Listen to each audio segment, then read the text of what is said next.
పోలవరం జిల్లాలోని చింతూరు డివిజన్ కోనవరం మండలం రేపాక ఆశ్రమ పాఠశాలలో విద్యార్థులతో బరువైన దొంగలను మోయించిన ఘటన వివాదాస్పదంగా మారింది. పాఠశాలలో వాలీబాల్ కోర్టు ఏర్పాటుకు అటవీ ప్రాంతం నుంచి సుమారు 2 కిలోమీటర్ల దూరం వరకు 6వ తరగతి నుంచి 10వ తరగతి చదువుతున్న విద్యార్థులతో కలప దొంగలను భుజాలపై మోయించినట్లు ఆరోపణలు వెలువడ్డాయి. ఈ ఘటనపై విమర్శలు వ్యక్తమవుతుండగా బాలల హక్కుల సంఘం సభ్యుడు ఉండవల్లి గాంధీబాబు స్పందించి పూర్తి నివేదిక సమర్పించాలని పాఠశాల హెడ్ మాస్టర్ను ఆదేశించారు. నివేదిక ఆధారంగా బాధ్యులపై తగిన చర్యలు తీసుకుంటామని స్పష్టం చేశారు. ఈ ఘటనపై స్థానికంగా తీవ్ర చర్చ జరుగుతోంది.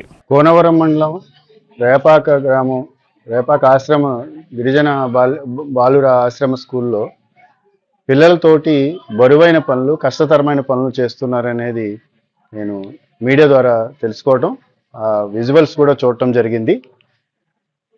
పెద్ద పెద్ద మొద్దులు 10 అడుగు 5 మీటర్ల పొడవున్న అడుగు వెడల్పున్న చెట్లతో వాళ్ళని అడవులోంచి నరికించి తీసుకురావటం అనేది చట్టవిరుద్ధం. దీని మీద శాఖాపరమైన ఎంక్వైరీకి కమిషను ఆదేశాలు జారీ చేస్తుంది. డెఫినెట్గా ఇటువంటి భవిష్యత్తులో కూడా జరగకుండా పిల్లల పక్షాన కమిషన్ ఎప్పుడు సీరియస్గానే నిలబడుతుంది.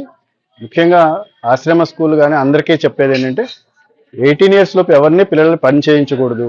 14 సంవత్సరాల లోపు అసలే చేయకూడదు. 14 నుంచి 18 సంవత్సరాల లోపు వాళ్ళ ఇంటిలో చిన్న చిన్న అవసరాల కోసం, చిన్న స్కిల్స్ నేర్చుకోవడం కోసం సొంత షాపుల్లో కానీ ఇది కానీ చిన్న పనులు సింపుల్గా పనులు చేయించడమే తప్ప స్కూల్లో కూడా క్లీనింగ్ చేయించుకోవటము, ఇట్లాంటి శుభ్రత, మొక్కలు వేయటము, కొంచెం చిన్న ఫినిషింగ్ లాంటి చేసుకోవడం అనేది తప్పులేదు. కానీ ఇటువంటి భారీ ఎత్తున గొడ్డలతో కత్తులతో నరికే చెట్లు నరికించడం, తీసుకొచ్చి మళ్ళీ మోయించడం అనేది చట్టపరంగా నేరము.